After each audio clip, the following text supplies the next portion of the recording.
we also want to go a little more deeper in scientific story. We call it glycemic index. It means how much that carbohydrate, if goes to the human body, how much quickly the glucose is released into the body. Higher the glycemic index, that means a very quick rise of blood sugar compared to a slow rise. We call it low GI of the food. And the more the complex carbohydrate, the higher the glycemic index is. So if you prefer a food of a lower glycemic index, and if you want to simplify again, those coming from the farm straight to the plate have got more fruits and vegetables, have a lower GI, and we find in glycemic index. 100 is the glycemic index of a straight glucose, or in fact all maida-based products have got 70 to 90.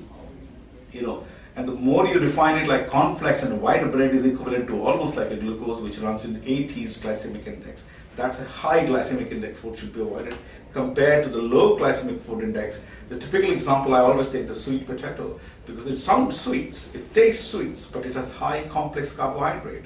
And any wheat product, or the brown rice, will have a lower or a medium glycemic index food. Though this is quite relevant to the carbohydrate diet, but when it comes to fat and protein, it just changes the glycemic index. We call it glycemic link. But let's not complicate that issue, but it's more for your understanding, lower the glycemic index, that means higher the starchy content, lower the glycemic index, slower the rise of glucose. So anything which is a low glycemic index, we call it below 55. Anything which is high glycemic index, we call it above 70. And if you look at the fruits, look at the cherries, they have low glycemic index food. In fact, the mangoes are in 50s and 60s, banana is 58. One thing about the watermelon has got one of the highest glycemic index after, and the dates. But the watermelon quantity of the water is so high and the amount you take is usually small. So watermelon has got one of the highest glycemic index, but we still recommend to take it.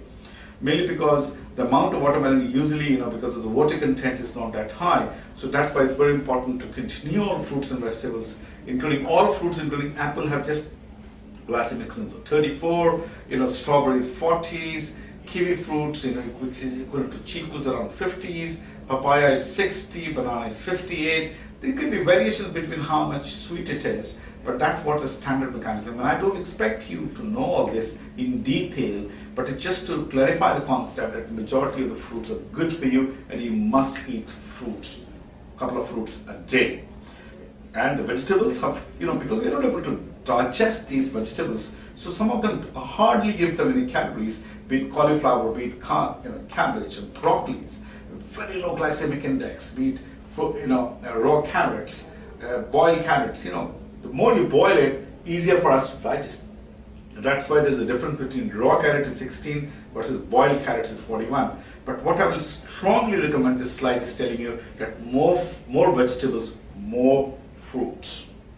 Same thing, medium and high glycemic index. Those are little under the earth, may have a little more high glycemic index, but still around 60. So you don't have to really get scared about